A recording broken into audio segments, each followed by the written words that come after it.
to the first episode of the D Range podcast. I'm your host Ming from Range Personal Training, and today with my co-host Priscilla from Range Counseling Services. So for the first episode of our podcast today, we just want to talk a little bit about who we are and what do we do with the name Range, right? Why do we choose the name Range? And also we'll be sharing a little bit about our fears by starting our own business amidst the pandemic. Yeah, so maybe you want to introduce yourself first, like more about yourself. Yeah, sure. So my name is Ming, right? I'm the head coach of Range Personal Training. So my foray into personal training, right, started in 2013, where that was my first full-time coaching job, right? So I was with this gym, which shall not be named.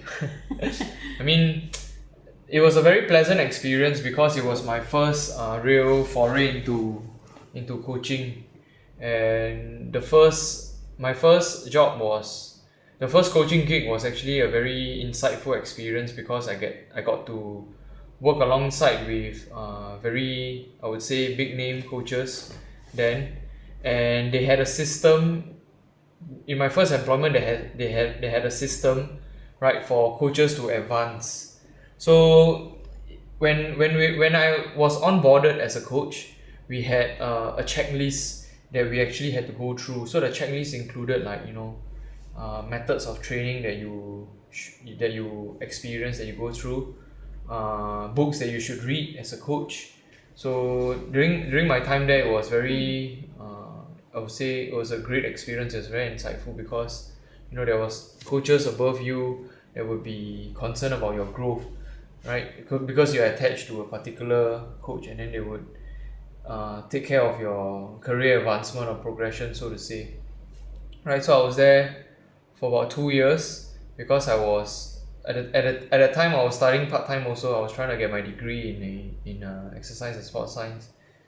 And yeah, so after 2 years, I moved on to my next coaching job as a PT, which I stayed for 6 years. Why? Which I stayed for 6 years, and that was actually my previous employment before starting out Range. So in the last employment, right, which I stayed for 6 years, also it shall not be named, I left because I have hit a growth cap. Right, I reached to a point that I wasn't growing in the direction and at the rate which I wanted, and also basically I would say the next growth for me was to work more, right? I think you also had your reservation about me working more. Because I'm a father of 2 young kids, right? I'm a parent of 2 young kids, and I didn't want to spend my extra hours working. It had to come at the expense of spending time with the kids, which I'm not ready to. So I decided to just leave after 6 years. And during the period where I was sort of, I would say, how we call it, soul searching. Not really soul searching, more like finding meaning of what I want to do. I read a few books, and of course I decided to go with the name Range because I think it describes our business perfectly, which also we will dive in deeper later. So that's basically what I do, or that's me as a coach. And how about you? Okay, I think for me about the same as you lah, right? I have been a professional counselor since like 2014, and I think the first 2 years that I was starting out, I was just trying it out, getting my feet wet in the water. And so for the last 5 years, I was in MOE. It was very good growth, but I think it was time for me to move on because, like Ming and that, I hit my growth cap, and I think it was important for me to explore more things. And to be honest, my inspiration was really Ming. Oh, flatter you. Because I think I was looking at him, and he's like really fulfilling his potential and really enjoying every day of his work. And I thought like, wow, I also want to be like that. So I was thinking like, okay, maybe I should try something out. So for the whole year, I was just thinking and wondering like, oh, should I leave? Should I not leave? And after a lot of encouragement from my friends and my family, yeah, I also finally decided to leave MOE and start my own private practice lah, which I also adopted the name Range because I realized that it also kind of sit very well with my personal philosophy. Yeah. So I think we can also expand from here, like, why we chose Range.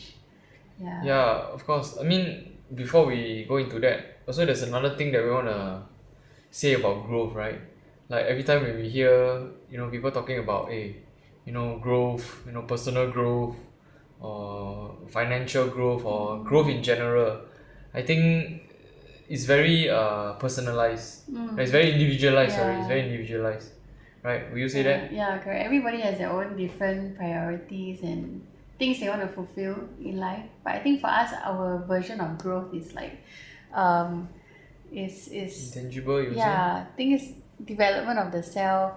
Things that it's not just about money. It's not just about achievement or status. For us, even if every day we are doing things like that don't bring us financial returns, we're also growing in a way, and that is something that we really enjoy. The fruits of the labor. Fruits of your labor. Yeah, I like you totally don't, understand even that. though you don't see the returns in financial terms lah. Yeah. But it's like every day you're investing into your own business, your own work, and it's like it's so fulfilling. Yeah, I think before we move on also, I think our viewers also need to know that we are husband and Oh wife yes, team. we are. Forgot to say. We are husband and wife team. We are husband and wife Right, team. that's why That's when why I I can talk steal about his range name so Yeah. freely. steal my range name. I think also, I mean, since she's my wife, also we also have a little bit of back and forth when it comes to Business. raising business also, and most importantly raising two very young kids. Yeah. Right, so that's one thing I talked about earlier on, where I don't revolve my life around work. Yeah. I don't find my self-worth in work, because my kids need me. I think again it's very Subjective. it's very subjective. Yeah. Some people, they don't see the need to spend time. Some people think that I need to work so that I can have money, I need to provide. I mean, that's not wrong. But it's just how different household would raise their kids lah. How we choose to raise our kids. Yeah, and talking about that, I think we also have met many people in the industry that they feel that clocking 200 hours is like their priority, and that's good for them. But I think for us, we feel that it's a different kind of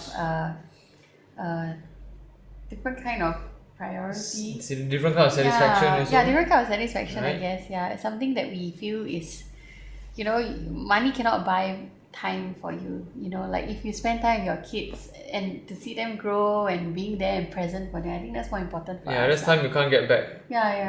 That's time you can't buy. Yeah. Right. So like I think freedom is the new wealth. We're really very happy with the flexibility to be around for our kids. Yes, and that's probably the priority. Yeah. The top priority why we chose to start our own business, cause we can call our own time also.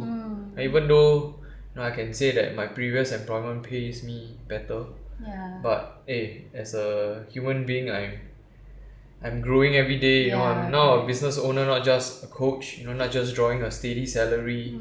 I'm also trying to understand. I don't have it all together, right? We don't have it all together. We are still trying to understand the ins and outs of the business also, right?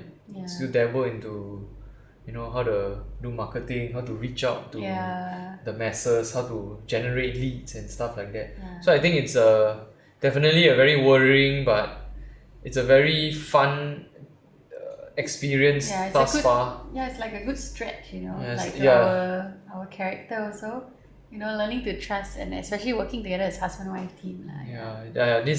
The husband and wife relationship is already challenging enough. And then coming out to be business partners together is just add another layer of challenge.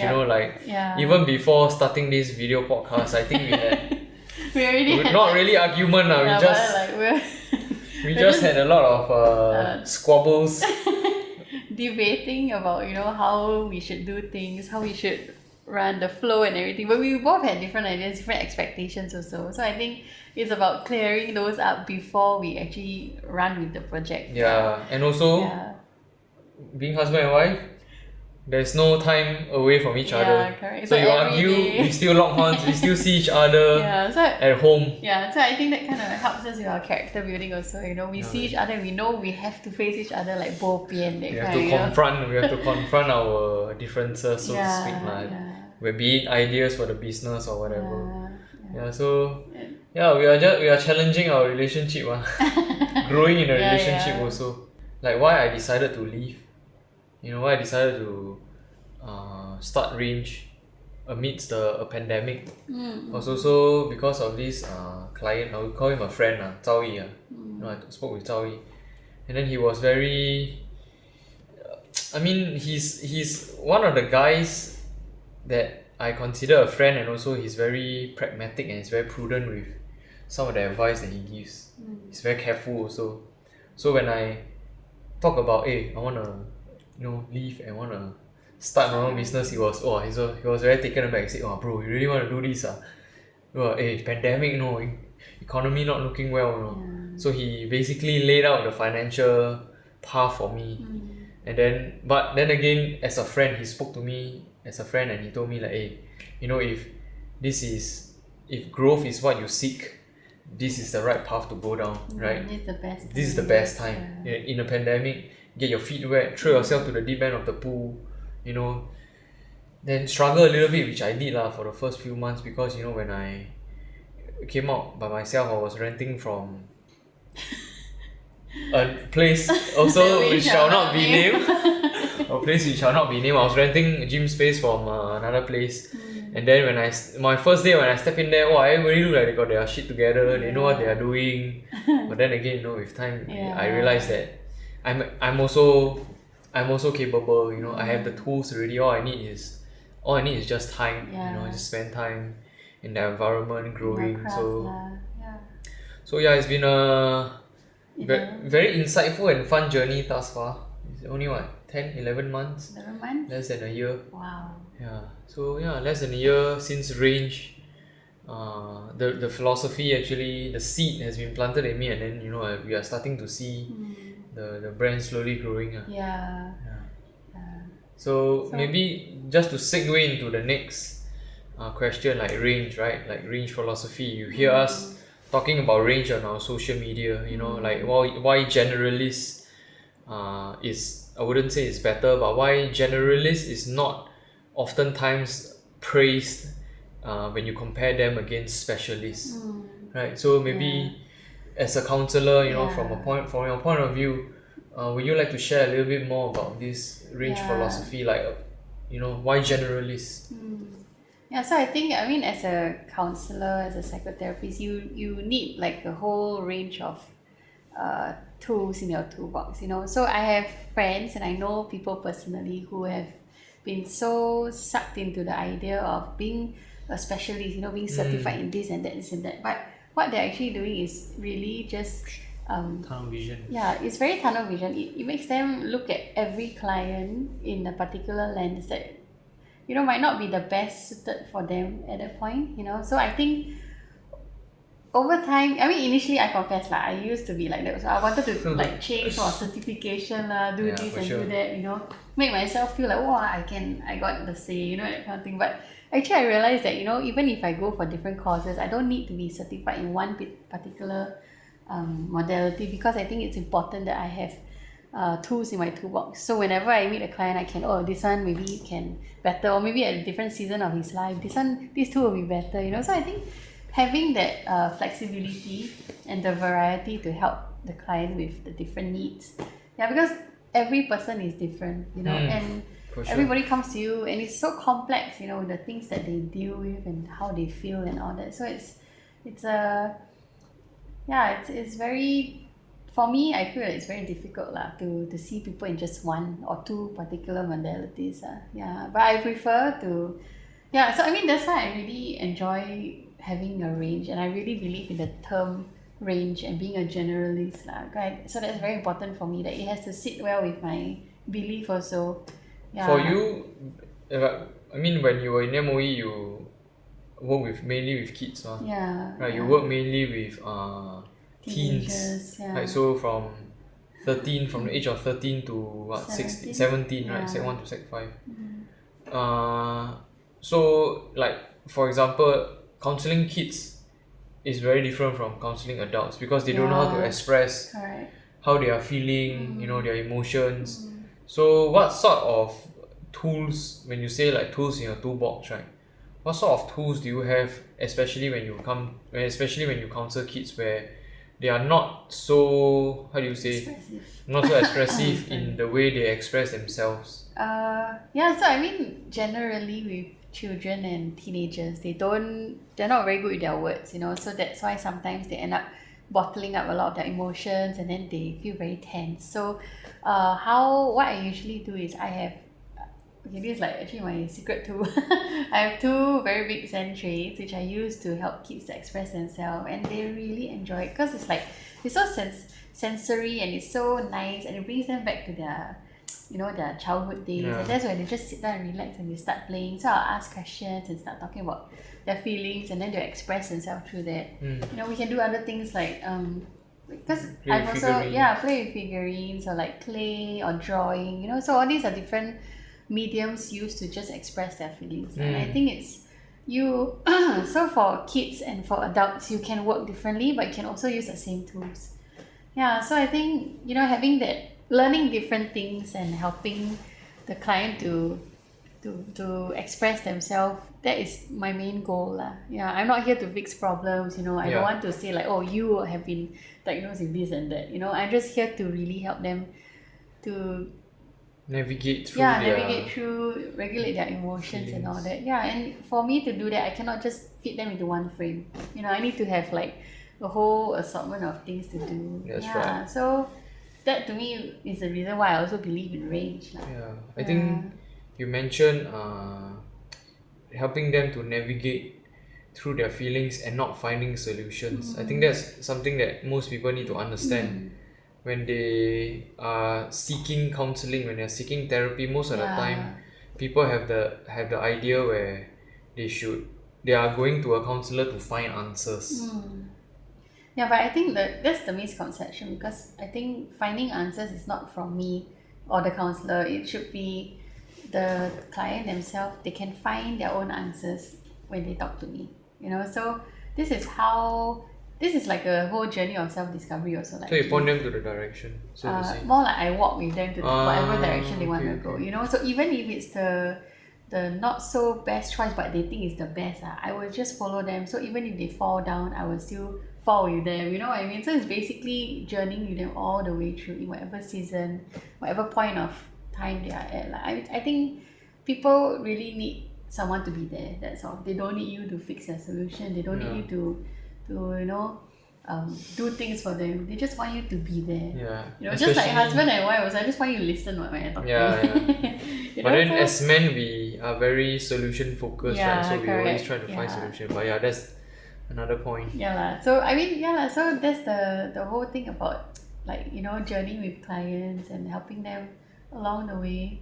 I think especially with teenagers also, because from the age of 13 to 17, those are very turbulent years. Yes, correct. Yeah. So I remember you told me, like for teenagers, they already know the rules. Yes, correct. Right? They don't want someone to sort of highlight the boundaries for them, because they already know their boundaries. Yeah. So what they are actually doing is they are trying to test those boundaries. Yeah. Right? Yeah. And to see whether it's safe for them to even try out, Yeah. So I think the idea here that parents we're going into the parents part. So anyway, sometimes parents and children, they have like this miscall, because most of the times the parents set the boundaries with you and then expect the child not to go beyond the boundaries for their safety or for whatever expectation or reason lah. But I think the children, the child, the teenager will definitely want to test boundaries, and that is very normal.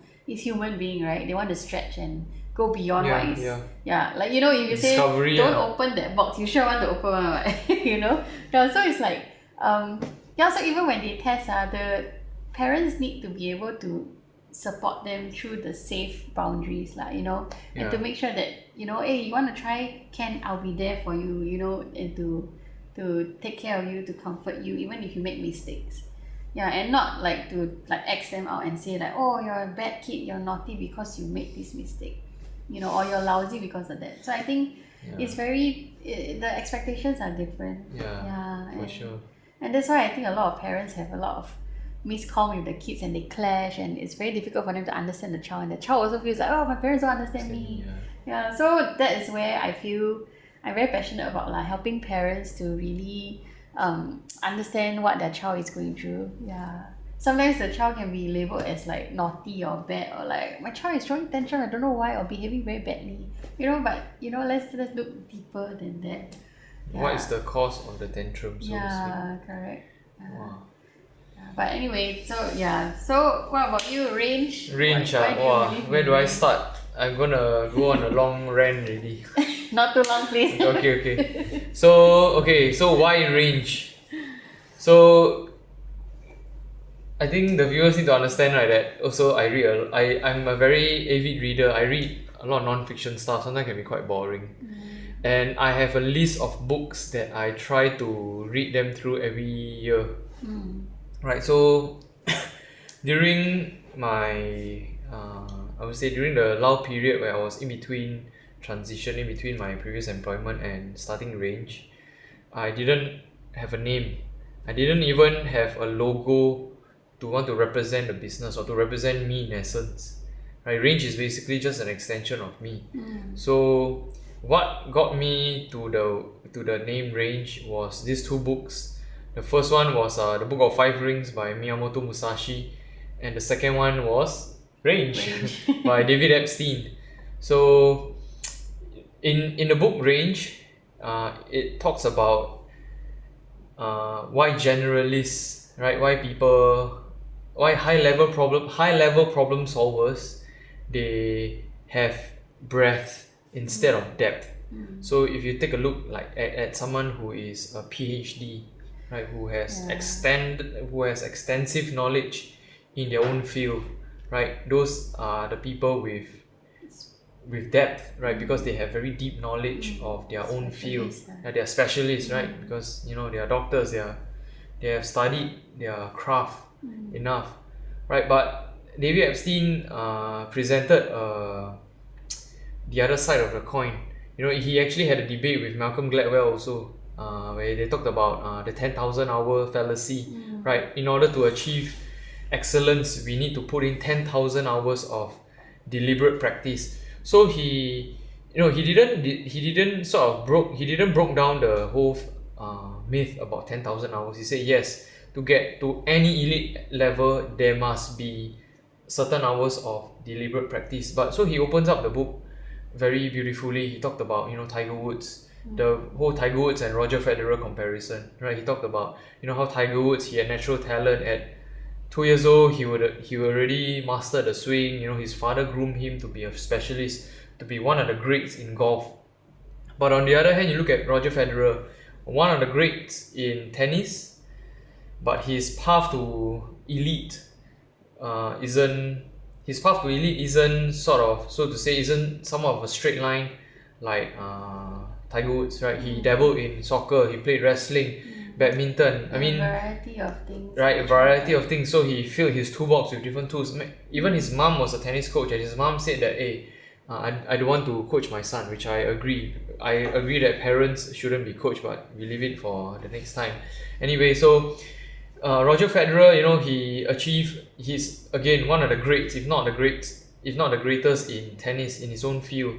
I mean, it just goes to show that in order to achieve excellence, you have a lot of pathways to it, and just specializing in one skill set is not the way for most people, right? Because when you take a look at this example, we are looking it in terms of sports, right? Sports, as we all know, the domain is very controlled. The domain is very kind, right? You get feedback right away, right? Be it golf or be it tennis or be it football, you kick the ball, that your ball go in a different trajectory, or that you get a feedback straight away. That's a bad shot, that's a good shot. But in life it's not going to be like that. In life you don't get feedback right away. You may go down a very bad trajectory for a number of years, then until then then you find out that actually this path is not the right one. I have to come back to the right path.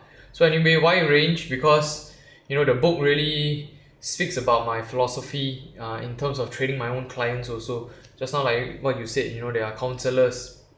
There are counselors that only use one modality to treat an illness, right? Like for me as a coach, no, I don't want just to be known as a transformation coach that can help my clients to achieve six packs. Every client that come to me, wow, shit, I'm gonna make you achieve six pack. Somehow like this six pack is a sort of like a gold standard in our fitness industry, which I find is total BS lah. It shouldn't be the way. Like everyone has different starting point. So when I also conduct my consultation with my clients, right, sometimes when I understand where their motivation or where their drive is coming from, some of them, they can be like this female client of mine came to me. They said that, oh, my goal is to want to play with my grandkids in the future. Man, I totally relate to that, because that motivation comes from something innate. Instead of, oh, I want to lose X amount of kilos, drop X amount percent of body fat, and try to achieve a six pack. So like the tools that I handle with the tools that I can use to handle different sort of a whole spectrum of clients, right, it has to be very different, right? And it's also the saying that goes, if all you have is a hammer, you'll treat everything everything will look like a nail to you. You treat everything like a nail, right? But not everyone is a nail, right? So I want to expand my toolbox. That's why I'm also a very big proponent of continuing education, attending courses, even if it's just brushing up on my technical skills, understanding how to program for my clients. So basically it's my ethos, it's my personal ethos, you know me lah. It's my personal ethos that generalists they have a wide range of tools. We keep talking about tools in the toolbox, right? They have a wide range of tools to choose from to work with people, right? That's why I decided to go with range. And also what really solidified the idea of range, right, was that in Book of Five Rings, right, Miyamoto Musashi had this quote. He said, if you know the way broadly, you will see in all things. I'm going to repeat again for the viewers. If you know the way broadly, you will see in all things. So essentially what he is saying, right? So Miyamoto Musashi, he was a samurai. He was very unconventional. Samurai, when they do sword play, they hold a single katana. But for him, he holds two katana. Right? So for him, he's saying in this quote, he's saying that in order to master swordsmanship, in order to achieve mastery, you not only have to practice swordsmanship, you have to be good. He dabbled in Zen philosophy, in Zen Buddhism. He mastered calligraphy. He mastered flower arrangement. So for him to achieve mastery in swordsmanship, he dabbled in different avenues, right? That he can sort of tap and pull. These skills can transfer, right? Transferable skills that we talk about also. Transferable skills, they can help him achieve mastery as one of the greatest samurai during the Edo period. So man, these two books really sort of propelled me in my mindset also. That when I meet with adversity, have that very broad range also. Don't have that woe is me mentality, the victimhood mentality, but always have the whole spectrum. As human being, we go through the whole spectrum of emotions, right? Not everything's gonna be good, right? Embrace the good, embrace the bad, right? We're always gonna get both sides of the coin. So that's why I come up with range. And also, if time allows, I can talk a little bit about the hexagon also, and why I decided to go with the honeycomb. Right, a lot of times people say hexagon, but I like to call it honeycomb. So honeycomb, as you know, hexagon is a six-sided polygon, and it's one of the most, if not the most stable structure there is out there.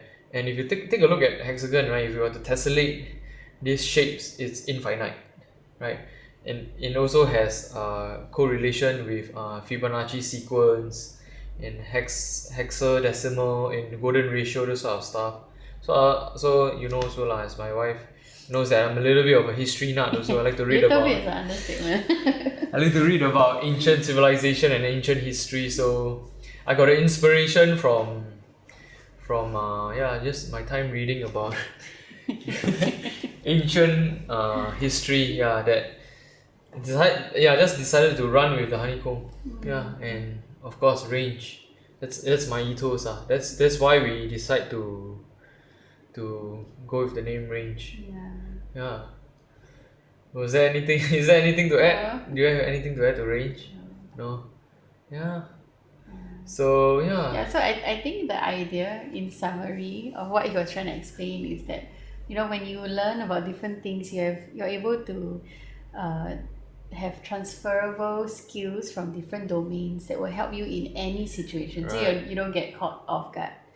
So I think that is the main point, like if you were to Transferable of skills brings me back. Transferable skills, Transferable skills brings me back to the point also that, you know, also it's from range. If you guys haven't read the book, I highly read recommend the the book. book. I It's highly super recommend good. the book range.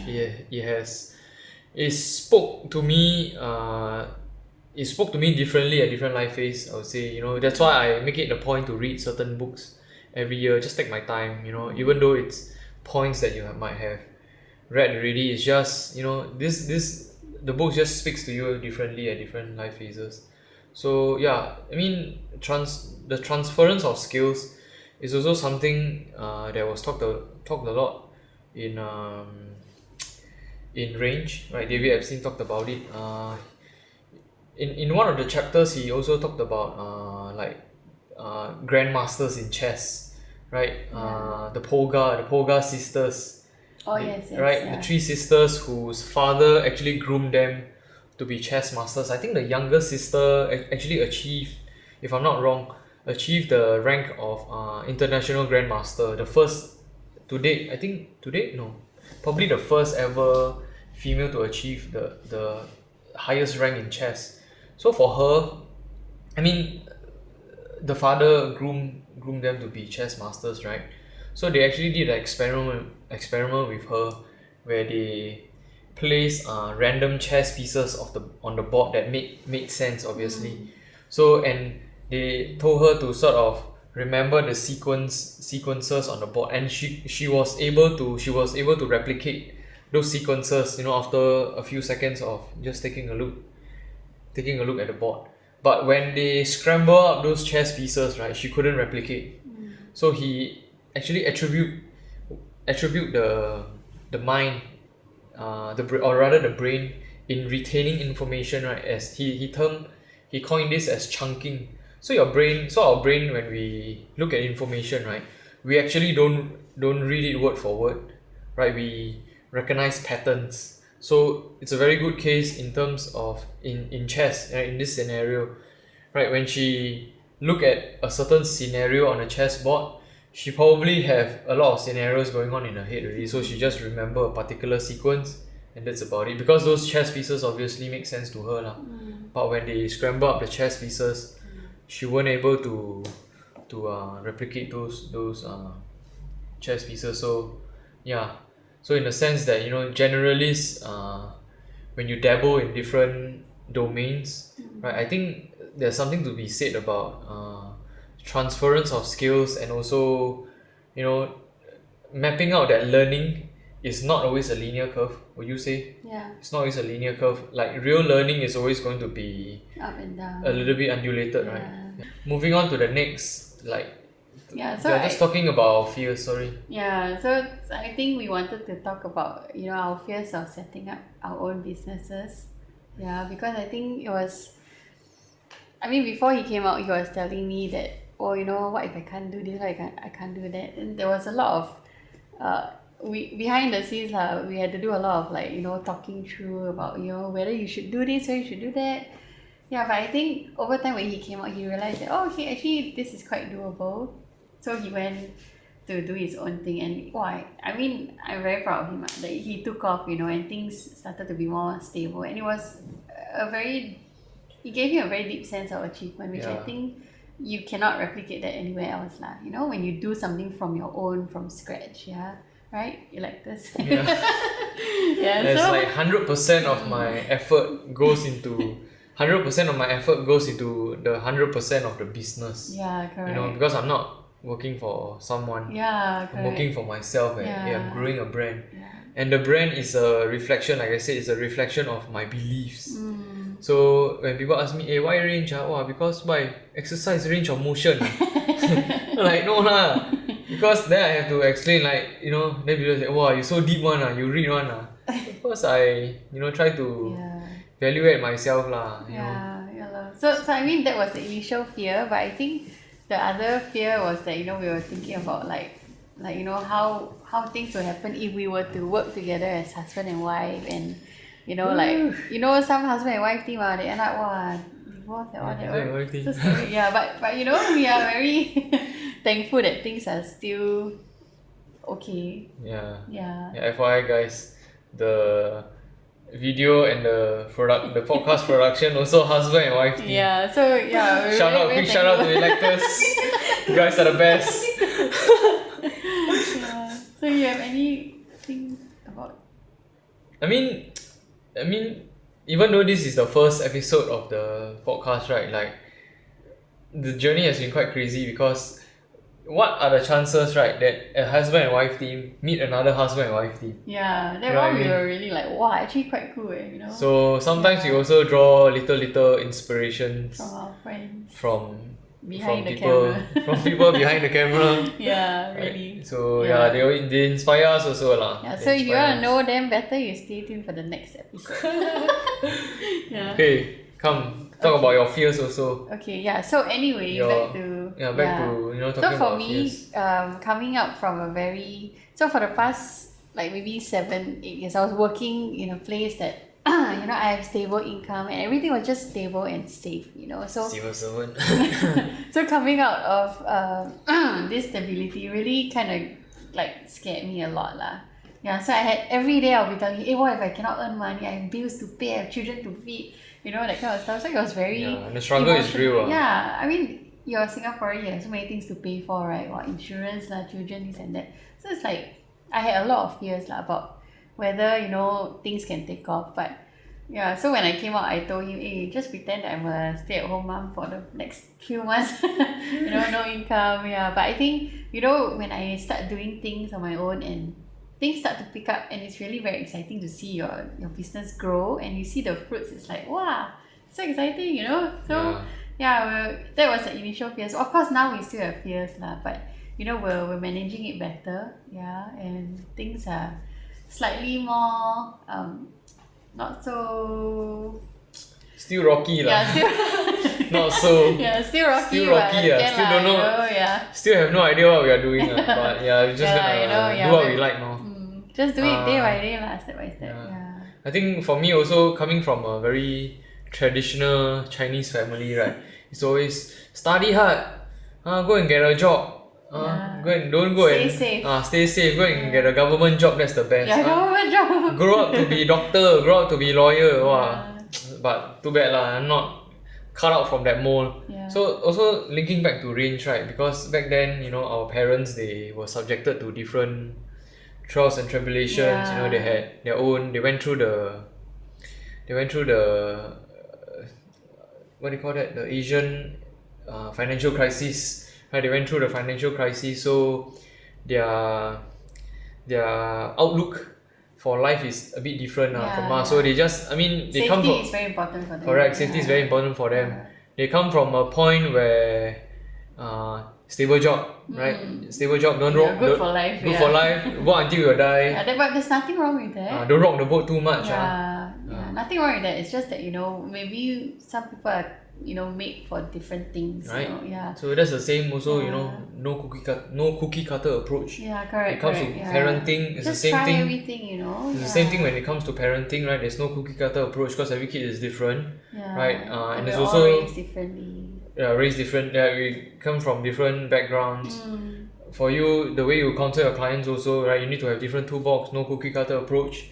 For me, I coach my clients, no cookie cutter approach also, cannot just template, copy and paste because it's gonna be very different from for others, right? Yeah. So like for me, my fears, I never had a stable job. income. You know, had a stable income. Yeah. Even the last employment, stable income, still stable income, but month to month, because in our field, in personal training, your hours, basically your how much you take home in a month is basically based on how many hours you spend on the floor, right? So the first fear would be, hey, can I provide for the kids or not? Can I provide for you? Can I provide for the family? I got mouths to feed. So obviously that was the first fear. But of course, I wouldn't say that I'm very prudent with my money. I wouldn't say I'm very smart with financial investing and all that stuff lah.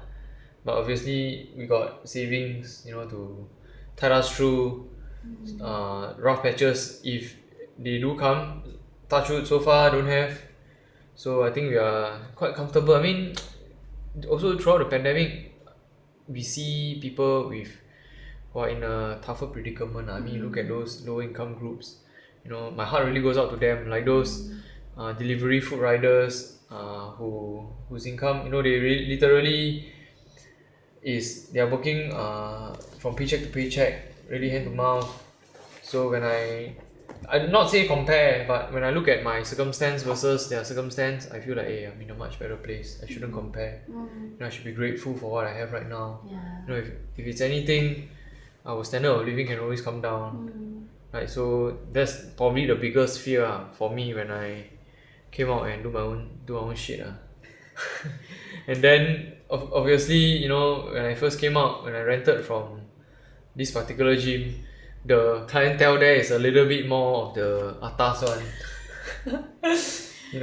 So it's a different crowd lah for me. So I was a bit, I don't wear like Lululemon, or I don't wear expensive clothes to. Yeah. I mean, freaking is gym workout clothes, right? How expensive can it be? Just rock out with a t-shirt and shorts and shoes. So when I was there, I feel a little bit Out of place. because everybody here all look so nice. So obviously also because I don't want people to look at my brand like I'm like a cheapskate brand like that. So that's probably the next fear lah.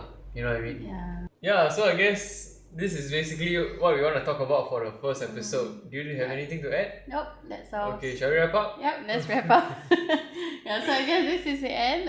If you want to catch more of us, you can stay tuned for the next episode, which we'll be inviting a very special pair of guests. It's a very special guest. Guest, yeah. Very special guest. The woman that made today possible. The woman beside the mic. Yes. So guys, please stay tuned to the Deranged podcast. Yeah, and if you have any questions, you can leave us a message or email us or drop us a DM, whatever, we'll be here to answer in the next podcast or so. And we'll try to do a little bit of Q&A with some of the questions that you guys drop us, either through drop them inside the comment section or just message us. That's it. That's about it. Thank you. See you in the next episode.